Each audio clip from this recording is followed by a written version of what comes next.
Assalamualaikum warahmatullahi wabarakatuh. Perkenalkan, nama saya Gali Rakasiwi dengan NIM 3222121002. Saya adalah mahasiswa Pendidikan Sejarah Fakultas Ilmu Sosial Stambu 2022. Pada kesempatan kali ini saya akan menjelaskan tentang alur peristiwa kemerdekaan di Indonesia. Nah, model pembelajaran yang saya bawakan adalah problem based learning. Problem based learning adalah model pembelajaran yang mengutamakan seberapa aktif peserta didik dalam selalu berpikir kritis dan selalu terampil ketika dihadapkan pada penyelesaian suatu permasalahan.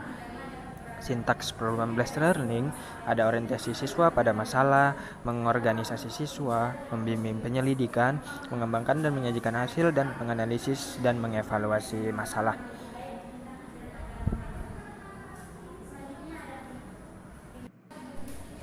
Nah, media yang saya gunakan adalah buku infografis.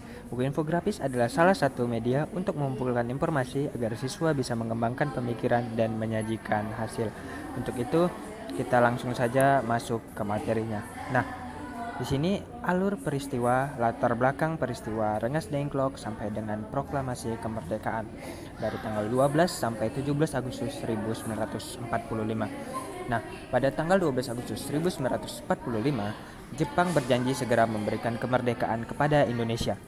Insinyur Soekarno, Muhammad Hatta, dan Rajiman Weddiwaningrat menemui Jenderal Terauchi, yaitu Panglima Tentara Jepang di Asia Tenggara. Nah, pertemuan mereka diadakan di Vietnam yang menegaskan Jepang akan menyerahkan kemerdekaan kepada bangsa Indonesia. Hasil pertemuan 12 Agustus 1945, Jepang ingin proklamasi dilakukan pada tanggal 24 Agustus 1945. Setelah mengetahui hasil pertemuan di Vietnam, Syahrir mendesak Soekarno untuk segera memproklamasikan kemerdekaan. Menurut Syahrir, keinginan Jepang yang menunda-nunda itu hanya siasat semata sebagai tipu muslihat. Namun, Soekarno masih mengikuti kata Jepang. Nah, seperti yang kita ketahui, Sultan Syahrir adalah seorang intelektual, perintis dan revolusioner kemerdekaan Indonesia. Setelah Indonesia merdeka, ia menjadi politikus dan Perdana Menteri pertama di Indonesia. Ia menjabat sebagai Perdana Menteri Indonesia pada 14 November 1945 hingga 20 Juni 1947. Nah, selanjutnya pada tanggal 14 Agustus 1945, Jepang menyerah tanpa syarat kepada pasukan sekutu. Peristiwa menyerahnya Jepang diumumkan melalui radio Jepang pada tanggal 14 Agustus 1945 sore hari. Peristiwa ini menandai berakhirnya Perang Dunia II, perang yang mengerikan sepanjang sejarah manusia. Menyerahnya Jepang berakibat pada hilangnya kedaulatan negara Jepang. Nah, hasil dari peristiwa 14 Agustus 1945, Indonesia memiliki peluang kemerdekaan. Mengapa? Karena peristiwa menyerahnya Jepang membuka kesempatan kepada Indonesia untuk melakukan kemerdekaan. Pasca 14 Agustus 1945, terjadi kekosongan kekuasaan atau vacuum of power di Indonesia. Melalui peristiwa Rengas Dengklok, para golongan tua didesak untuk segera memerdekakan diri. Pada hari Jumat, tanggal 17 Agustus 1945, Indonesia memproklamasikan diri di depan rumah Soekarno di Jalan Pegangsaan Timur nomor 56, Jakarta. Nah, fakta menarik dari peristiwa tersebut yaitu ada seorang jenderal yang bernama Jenderal Anami, anggota Dewan Perang yang paling tidak setuju dengan menyerahnya Jepang melakukan bunuh diri dengan alasan menebus kekalahan tentara Jepang dan terhindar dari keharusan mendengarkan ucapan Kaisar tentang kata-kata penyerahan Kaisar Jepang. Nah, pada tanggal 16 Agustus 1945, terjadilah peristiwa Rengas Dengklok. Suatu hari sebelum teks proklamasi dibacakan, ada peristiwa penting dalam sejarah Indonesia. Soekarno-Hatta diculik oleh kelompok pemuda yang mendesak keduanya untuk menyatakan kemerdekaan. Kejadian itu dikenal sebagai peristiwa Rengas Dengklok. Nah, pada peristiwa Rengas Dengklok, ada seorang penengah bernama Ahmad Subarjo, yaitu penasihat panitia persiapan kemerdekaan Indonesia atau PPKI. Ia berkata, "Kami datang ke sini untuk menjemput Bung Karno dan Bung Hatta, serta membawa mereka kembali ke Jakarta untuk mempercepat proklamasi kemerdekaan. Nah, ketegangan pun mulai muncul antara golongan tua dan golongan muda. Golongan tua dan golongan muda memiliki perbedaan pendapat terkait kapan waktu yang tepat untuk mengumumkan proklamasi kemerdekaan Republik Indonesia. Hasilnya, setelah Soekarno dan Hatta diculik ke Rengas Dengklok, Soekarno dihadapkan dengan Sodangko Singgi, memutuskan untuk bersedia mengadakan proklamasi setelah ia kembali ke Jakarta. Golongan tua dan golongan muda pun menyepakati keputusan bahwa proklamasi kemerdekaan harus dilakukan di Jakarta oleh Soekarno.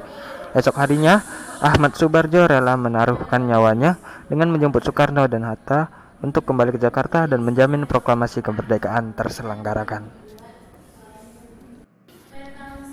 Nah, tokoh-tokoh yang terlibat di golongan tua dan golongan muda dalam peristiwa Rengas Dengklok ini ada berbagai macam atau banyak.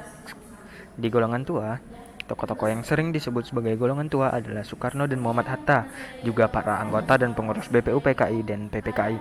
Sedangkan di golongan muda ada Soekarni, Khairul, Saleh, Yusuf Kunto, Dr. Muwardi, Sudangko Singgi, Wikana, Sayutu Melik, Sudiro, BM Dia, Johar Nur, Kusnandar, Subadio, Subianto, Margono, Adam Malik, dan juga Armansyah. Nah, puncaknya 17 Agustus 1945, pembacaan teks proklamasi kemerdekaan diadakan dengan isi, "Kami bangsa Indonesia dengan ini menyatakan kemerdekaan Indonesia. Hal-hal yang mengenai pemindahan kekuasaan dan lain-lain diselenggarakan dengan cara seksama dan dalam tempo yang sesingkat-singkatnya. Jakarta, hari 17 bulan 8 tahun 1945, atas nama bangsa Indonesia, Soekarno, Hatta." Nah, proklamasi kemerdekaan Indonesia dilaksanakan pada hari Jumat, 17 Agustus 1945 tahun Masehi atau tanggal 17 Agustus 2605 menurut tahun Jepang, yang dibacakan oleh Soekarno dengan didampingi oleh Muhammad Hatta di sebuah rumah di Jalan Pegangsaan Timur nomor 56, Jakarta Pusat. Nah, demikianlah penjelasan dari saya. Untuk itu, nanti saya akan memberikan sebuah pertanyaan kepada murid-murid dan juga sebuah kuis, juga word well, agar seorang murid bisa melakukan pengulangan atau pemahaman lebih dalam tentang materi ini. Demikian penjelasan dari saya. Saya tutup dengan Assalamualaikum warahmatullahi wabarakatuh. Nah, kesimpulan dari peristiwa tersebut adalah bahwasanya kemerdekaan Indonesia penuh perjuangan, dimulai dari tanggal 12 Agustus sampai dengan 17 Agustus 1945. Perselisihan pun tidak dapat terhindarkan karena ada perbedaan pemahaman antara golongan muda dan golongan tua. Untuk itu, kita sebagai warga Indonesia harus menghargai perjuangan para pahlawan yang telah memproklamasikan kemerdekaan di Indonesia. Dan pada saat kemerdekaan Indonesia diselenggarakan, kita harus mengikutinya dan harus menghargai kemerdekaan tersebut. Jadi, kita sebagai warga negara Indonesia harus terus melestarikan kemerdekaan Indonesia dan terus merayakannya.